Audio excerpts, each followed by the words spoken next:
Hello বন্ধুরা, আমি আজ সন্ধ্যায় শিলিগুড়ি কলেজে গিয়েছি সরস্বতী পুজো দেখতে। তো সরস্বতী পুজোয় প্রত্যেকেই শিলিগুড়ি কলেজে আসে।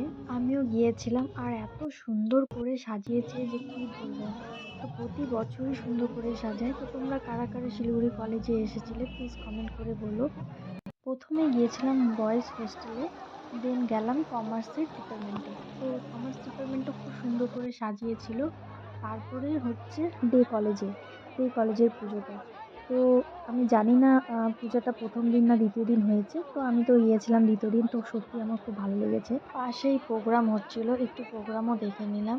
আর প্রত্যেকেই দেখি শাড়ি পরে এসেছিল, শুধু আমি একমাত্র যে শাড়ি পরে যাইনি, কেন কি আমি ওখানে মার্কেটে কাজে গেছিলাম। তো সেখান থেকেই আমি একটু কলেজে ঘুরতে যাই, তাই আমার শাড়ি পরা হয়নি।